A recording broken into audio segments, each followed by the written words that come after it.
Tantor Audio, a division of Recorded Books, presents Fire and Water by Alexis Hall, narrated by Gould. Prologue. My name's Kate Kane. I'm a private investigator operating out of a dingy office just off Bow Street. I'm technically half fairy, but I don't like to bring it up on account of how I don't really get on with my mother. It's one of those classic generational things. She's a blood-drenched embodiment of primal hunger who keeps taking over my body, and I've got a body I don't want taken over. I suppose that's what you call an impasse. 15 years ago, I was kidnapped by a cult of vampire wizards and rescued by my dickhead then-boyfriend, now dickhead ex-boyfriend. 6 months ago, my dickhead's new girlfriend, Sophia, was kidnapped by the same cult of vampire wizards, and we rescued her together. Which is progress, I guess. She turned out to be some kind of weird sun prophet thing, but none of us have any idea what that means, and right now she's got A-levels to think about. Around the same time, I was also fighting like hell with my girlfriend, who was all upset because I'd killed one of her best friends, lied about it, and then got her dragged up in front of the secret vampire council that, like, runs Europe or something. Looking back, I guess she had a point. They do say honesty is important in relationships, so when you've killed someone's friends, you should really consider telling them about it. Oh, and there was a thing where some terrifying vampire queen from before the dawn of recorded history woke up and started killing pretty much everything in an effort to find this smashed-up burial urn. It turned out she'd been let loose by the same cult who'd tried to sacrifice me when I was 17. Small world, huh? Anyway, the deal was that they wanted to keep everyone distracted while they did whatever big ritual they were doing because, well, everything was on fire and trying to kill me, so I'm a bit shaky on the details. As far as we figured out, it was something about usurping the throne of Apollo and, honestly, I didn't even realize he still had a throne because, you know, ancient Greeks. Key word there being ancient. Long story short, the bad guys managed to pull off part 1 of a 2-part solstice ritual, but I dropped a burning building on their heads straight after, so probably everything's fine, and probably a megalomaniac vampire isn't about to become king of the universe. Probably. Chapter 1. Weddings and Fairy Tales. I woke to the taste of wine and rose leaves, propped myself up on my elbows, and winched my eyes open. Julian was perched on the end of my bed. She wasn't one for staying the night. Midnight to 6 is kind of peak time for vampires, which meant that she'd broken in again. We really needed to talk about that. She grinned, all blue eyes and bright teeth. "Good morning, sweeting. Should I just give you a key?" She pounced onto the mattress and stretched out alongside me. "If I didn't know better, I'd think you weren't pleased to see me. I checked my watch. Then I checked it again because I was pretty sure it was taking the piss. "It's 25 to 6. I'd have trouble being pleased to see anybody." "You've forgotten, haven't you?" I rubbed my temples. I'd almost certainly forgotten. At that time in the morning I forgot most things. Then I unforgot. Fuck, wedding. Wedding. That would explain why she was in black tie. Not that she normally needed an excuse. In fact, by her regular standards, a tuxedo was understated. Most of her daywear had epaulettes. "Give me a minute." I hauled myself out of bed. I really should have got my outfit sorted the night before, but Julian had been visiting, which had left me kind of distracted. Truth be told, I was a bit short on appropriate kit. I could do funerals, and it might have said something about my social life that for a decade at least, my friends and acquaintances had been dropping dead faster than they'd been pairing off. But weddings fell right through the gap in my wardrobe. I turned to Julian. "Is this a frock thing or a suit thing?" "Do you even own a frock?" "I have dresses. I took a mental inventory. At least 3 dresses. Julian sat up, tucking her knees under her chin. "I apologize. Never again will I question your sartorial diversity or your essential femininity, but honestly, nobody is going to be looking at you. I sighed. Yeah, everybody'll be looking at the bride. Brides. Wretched, isn't it? Julian looked genuinely insulted.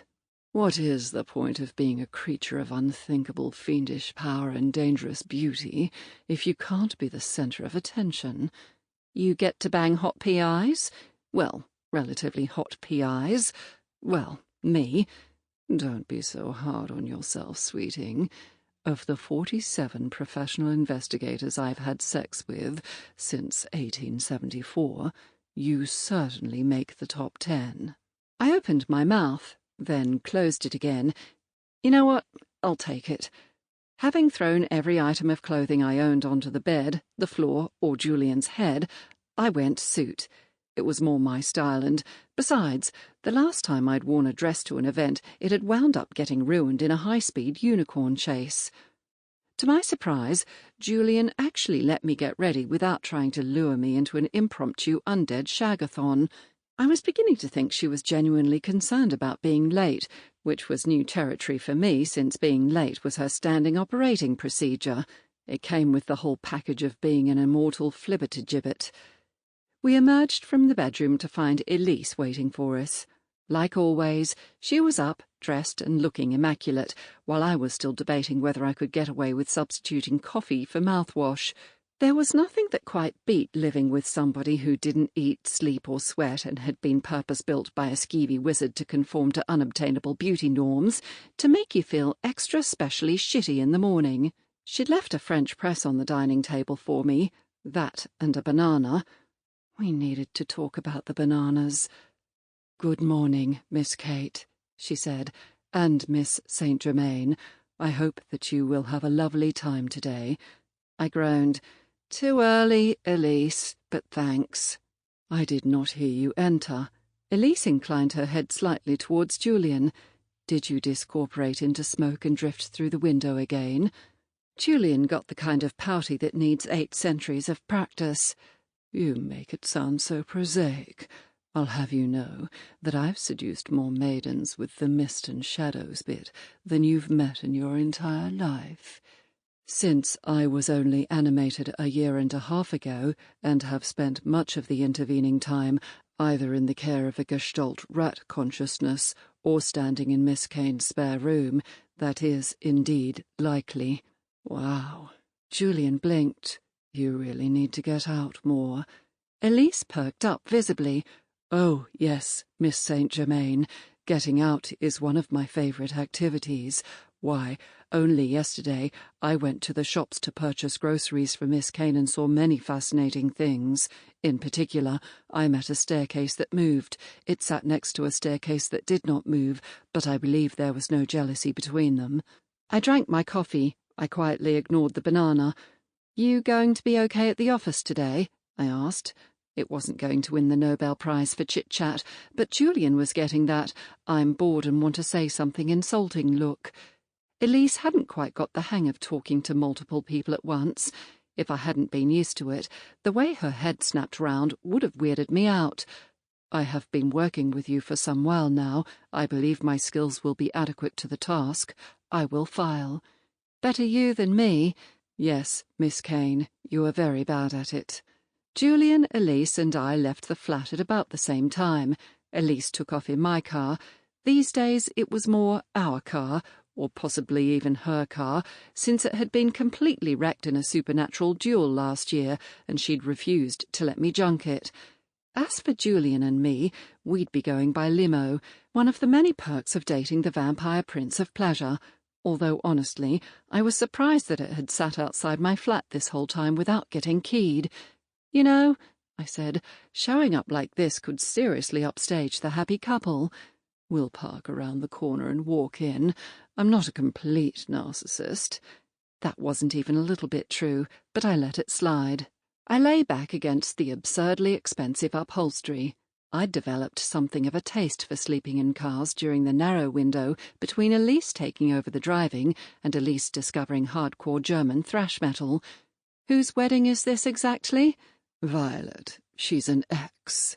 Julian nestled against me. She's marrying the evil witch she dumped me for, but I'll be on my best behaviour and refrain from ripping anyone's throat out.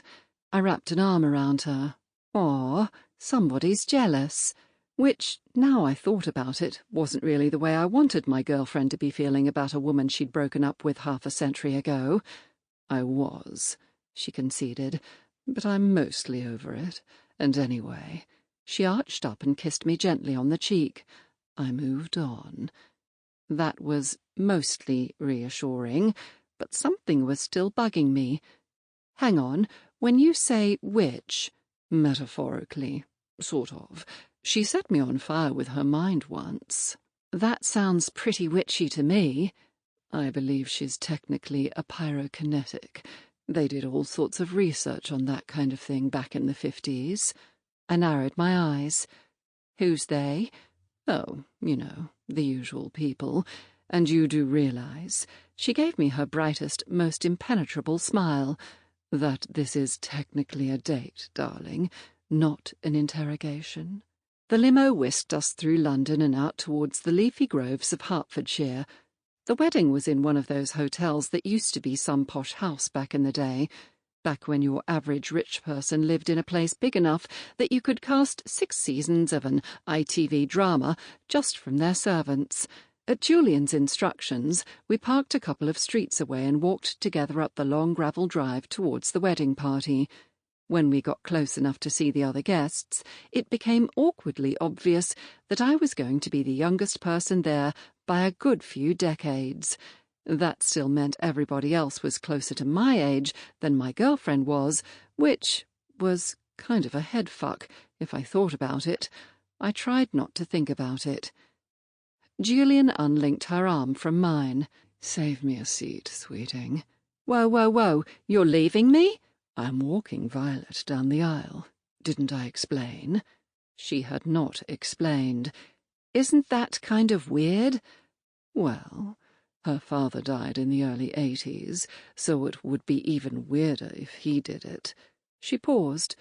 "Although I suppose, technically, he's no deader than I am." I ignored her transparent attempt to get around me by being cute. "And I'm supposed to, what, make polite conversation with a bunch of non-Agenarians?" Julian shrugged. "It's a wedding, darling. Say how wonderful everybody looks, and ask people how they know the brides." Before I could make it clear that I was not letting her ditch me at her ex-girlfriend's wedding, she kissed me goodbye and danced away into the crowd, leaving me alone and surrounded by pensioners. Welp. Fuck. I was bad at social functions at the best of times. My usual strategy was to find something to eat or drink and try to look as comfortable as possible with the fact that nobody was talking to me. Unfortunately, there wasn't a wine glass or a canapé in sight, just a bunch of total strangers who I had nothing in common with except a tenuous connection to London's exciting smorgasbord of paranormal bullshit. Eventually some doors opened and the crowd began filing in for the ceremony. I went with the flow and ended up in a long oak-panelled hall. From there I was directed to a chair beside a slight woman with short grey hair. I stuck my hat on the seat next to me and took the opportunity to practice my basic social interaction. "So," I said in my best I am relaxed in formal environments voice, "how do you know the brides?" "I used to work with them." "What did you do?" She smiled and tapped the side of her nose. "All very hush-hush." Of course it was. Sometimes I thought you couldn't throw a brick in this town without a sinister occult conspiracy watching from the shadows and making a careful note about where it landed. I glanced around the room. I'm not sure what I'd expected the guest list at the wedding party of a pair of 90-year-old lesbians to look like, but once you adjusted for the fact that almost everybody was over 70, it was a really mixed bunch. The group I was sitting with were mostly hard-edged types, the sort of people who wore suits even if they didn't have to. Some of the guests on the other side of the hall looked like the Rolling Stones, circa 2010, and others looked like they'd walked straight out of the day centre my granddad used to go to. Now that I thought about it, it made sense that the sort of person who'd date the vampire prince of pleasure would run with an eclectic crowd. I mean, if I was getting married, the guests would include a celibate incubus, an undead drag queen, a living statue, my dad, who's had his eyes stolen by fairies, the woman who stole him back from fairies, a teenage oracle who'd insist on bringing my arsehole ex, a pack of werewolves, assuming it wasn't too working class for them, possibly the entire witch court of London, and that was way more people than I was comfortable caring about. If I'd made the same list 18 months ago, it would have been Dad, Jenny, and a bottle of cheap scotch. Mind you, in either case, I'd have to be marrying somebody, and that would involve some fairly radical changes to my lifestyle, because, let's face it, my longest adult relationship has been with my hat. The ceremony was pretty much like a wedding ceremony. Violet came down the aisle first, with Julian. She was wearing the traditional white wedding dress, and she reminded me a lot of my gran, tall and confident, with thick curly hair. Her wife-to-be, the one who'd set Julian on fire sometime in the middle of the last century, came next. She was smaller, frailer, and walked with the help of a frame, a bald, tattooed man at her side. Her hair was stark white and waist-length. She shuffled up the aisle slowly but defiantly. They made a cute couple in a grandparenty sort of way.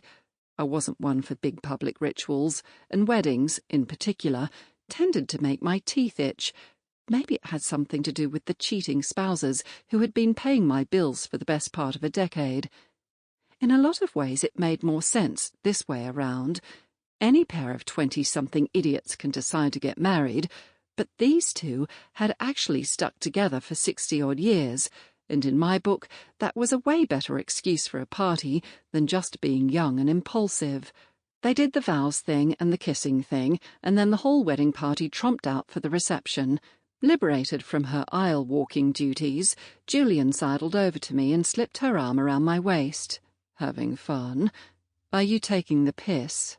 She sighed with a level of showmanship you could only get if breathing was an optional extra. "Honestly, you can fight a killer filth monster in a sewer, or face down a millennia-ancient vampire queen, but I take you to a party and you go all to pieces. Moral of that story, don't take me to parties. But how else am I supposed to show off that hot PI I'm banging? I can never tell if you're trying to be nice or trying to be clever. I'm trying to be nice." She gave me a frankly smirky grin. Being clever comes naturally. We made our way through the hotel into some kind of ballroom. The happy couple waited just inside the door, greeting the guests as we passed. I kissed Violet on the cheek, told her she looked lovely, which, to be fair, she did. I kissed her wife, Melissa, I remembered from the vows, and she smiled at me. She had a pretty smile, a mix of fragility and intensity. "Melissa." Julian bounced up beside me and took her by the hand. "Congratulations. You look so wonderful today that I can almost forgive the many times you tried to murder me." Melissa's eyes sparkled. "My memory isn't what it was, but last time I checked you were beating me 5-2. 3 of those hardly counted." Julian turned to me. "Tell her, sweeting, when you drop somebody off a bridge, it's only a murder attempt if there isn't a river underneath it." I put my hands up. "You know, I'm sensing that this is more complicated than I want to get into. Also, we're holding up the line." "Hang on to this one, Jules," said Violet. "She's sensible." We moved away from the doorway and found our assigned table. A discreet carafe of blood sat at one place setting. I'd gone with the cauliflower and white truffle soup myself. The rest of the afternoon passed in a haze of speeches, slightly too fancy food, and dancing pensioners. I was honestly semi-tempted to corner Violet and compare dating Julian notes. There were a bunch of things I'd have liked to ask, and while Julian had left not so much a string as a macrame bedspread of ex-lovers behind her, disconcertingly few of them were still alive and in a position to talk. But you can never pin down a bride at a wedding, and, anyway, it would have been a slightly awkward conversation. "So, Vi, how did you handle the way she tries to kill your former partners?" At some point, between the floofy meringue dessert that I ate for Julian and the coffee I was drinking very much for me, the woman I'd sat next to during the service joined us at our table. "Your Highness," she nodded coolly at Julian. "Dame Claudia, to what do I owe the pleasure? We've been meaning to check in for a while. Things very nearly got out of hand last year." I looked from Julian to the dame and back to Julian. If I found out they'd shagged in the 70s, I was going home. Julian quirked an eyebrow. "Do we need to have the who can snap whose neck like a matchstick conversation again?" "Simply a polite word, Your Highness. We give your council a certain leeway to handle matters as it sees fit. This policy has been effective for some time, but we can make things difficult if we have to." "Did you not see where I was going with the whole matchstick thing?" Dame Claudia bowed her head. "I am but a humble public servant." She stood. "This has been productive as always, Your Highness. Good to meet you as well, Miss Kane." I watched as she went back to mingle. Having been in this business a decade, I really thought I'd have got to the point where mysterious people stopped being inexplicably pleased to see me, especially when I hadn't told them my name. I said, when I was sure she'd gone. "Do you mind explaining who the hell that was?" "Intelligence. 6, I think. Could be 5. They do so blur together, don't you find? Violet was with SOE during the war. Then when Atlee shut them down in 46, she was recruited into some kind of secret magic spy conspiracy. They're still around, and Dame Claudia is in charge these days. They mostly leave us alone." Julian was uncharacteristically serious for about half a second. "Between you and me, sweeting, I'm in no great hurry to find out what would happen if they didn't." The coffee came back around. It wasn't great. It never is at this sort of place. It's like there's some kind of cosmic rule. The posher the hotel, the worse the coffee. But I drank it anyway because, hey, it was free. Then did what I usually did at big formal events. Stayed in my seat, avoided small talk, and refused to dance. We ducked out a little early. I was getting tired of dealing with people I'd never met, and Julian was getting tired of dodging her ex-girlfriend's ex-employers. Plus I was feeling pretty crappy about Elise being in the office all day without me. She worked like a machine, but that was no reason to treat her like one. Except when it came to paperwork. My principles only went so far. We hit the limo, and I asked Julian to take me to Bow Street. For all my grumbling, I'd been to worse shindigs. After all, I wasn't on trial for anything, and nobody was trying to kill me or suck me into another universe. By my standards, I was calling that a win. The car pulled up outside my office and I kissed Julian goodbye, which took longer than it could have. Then I fixed my suit, retrieved my hat, and went up to check on what I laughably call my business. It had been a slow couple of months, and come to think of it, so had the couple of months before that. I really needed to find another insanely wealthy supernatural being with a corpse on its doorstep and a money-is-no-object approach to crisis management. Pushing open the door, it still had Kane and Archer on the frosted glass, a state of affairs that had transitioned from apathy to policy. I found Elise sitting behind my desk. She was wearing a pale blue trilby and scribbling in a spiral-bound notebook. The chair opposite her was occupied by a slight, angular figure, androgynous and tousle-haired. They turned as I walked in. "Kate?" "Merchant." Their real name was Shane, or so they'd told me last year. At the time, we'd been having something that might have been a moment in a snowbound fairy realm in the back of a cupboard. In any case, they usually went by the Merchant of Dreams, and given the many weird taboos that governed fairy crap, it seemed best to call them that in public. "I have been robbed." Elise sat up and tipped back the brim of her hat. "It seems a relatively straightforward case, but it is my understanding that those mysteries which seem most superficially perplexing are often those that prove easiest to solve, since the very elements that render them obscure to the untrained eye, in truth, offer a wealth of anchor points to which the trained observer can affix their investigation. What with being made of stone, Elise technically didn't need to breathe, and that meant she didn't need to pause for breath, which made it difficult when she got enthusiastic about something. Conversely, a crime with a simple and uncluttered narrative presents the investigator with few points of ingress. A simple crime could, consequently, have been committed by anybody. Summary, Elise? She nodded. Our client was tending their pawnbrokers in Seven Dials when 3 men burst in. They were armed with shotguns and wore stockings over their heads.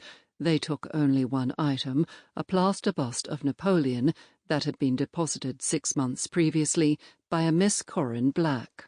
The bust was believed to contain a vial which itself contained a magical reagent called the Tears of Hypnos.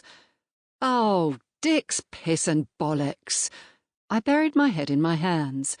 The plaster bust of Napoleon had been the weird artifact Corin was looking for when we'd first met. The case had killed my partner and damn near ruined my life. Then the fucking thing had turned up again 6 months ago in connection to the wacky become-a-god ritual the evil vampire wizards were messing around with. Long story short, I'd never seen the Tears of Hypnos or touched them and didn't really know what they were, but they had an annoying habit of popping up every now and then to shit all over everything I cared about. My understanding of these matters is limited, Elise went on, but our client assures me that it is unusual for people to be able to break the sanctity of their store. Normally they would, she looked at her notes, find their bodies twisted into blackened thorns and their souls entombed within the debtor's prison in the realm of the King of Shadows, the Queen of Winter. That this did not occur suggests they had protection. Further, their guns were loaded with iron shot, which also implies foreknowledge and some preparation. It has been a day since the robbery. Our client has not gone to the police, since the mundane authorities are not equipped to deal with supernatural agents, and because, she read again, they are riddled with vampire spies. The Merchant of Dreams glanced my way. That's the shape of it. And you're hiring us to retrieve my property and leave the thieves to me. I rested my hip against my desk. I really needed to talk to Elise about taking my chair. Getting stuff back I'm okay with. Letting you do whatever it is you do to people who piss you off, that's on the wrong side of legal. What if they aren't human? 3 guys with stockings on their heads? Does that scream otherworldly menace to you? The Merchant of Dreams made a sort of generically mystical gesture. There are more things in heaven and earth than are dreamed of in your philosophy, and beyond heaven and earth there are more things still. Tell you what, how about we focus on finding the thieves and work out what to do about them when we know who they are? Are you proposing a deal? The merchant grinned at me over steepled fingers. I almost fell off my desk. Oh no, you don't. Let's get one thing crystal fucking clear. I'm happy to take this job, I'm happy to find your shit for you, but you're going to sign a completely normal contract and pay me in completely normal money on a completely normal schedule. There'll be no deals, no bargains, no I trade you my happiest memory for a handful of sunlight. We clear? Oh, Kate, said the merchant, why do you fight so hard against your heritage? I glared. Because my heritage eats people and, near as I can tell, yours steals babies. The merchant laughed. It was a deceptively pleasant laugh, the kind that said, I am in no way secretly plotting your downfall. Cash it is, and not the stuff that turns to leaves when the sun comes up. I would never have dreamed of it. Then we're good. Elise took the rest of the details, and I started the various bits of background work you needed to do if you wanted to track down a smash and grab. There'd be CCTV to sort out, witnesses to interview, and a whole lot of legwork. On top of that, there'd almost certainly be a police report.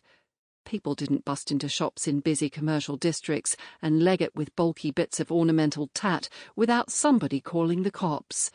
I phoned around, looking through some databases, and after a couple of hours of finding not very much, Elise and I got in the car and made for 7 Dials. Chapter 2. Bodies and Mirrors. The merchant's shop was one of those dodgy green-fronted places with metal grills permanently rolled down inside its dusty windows. It didn't have... Sample complete. Ready to continue?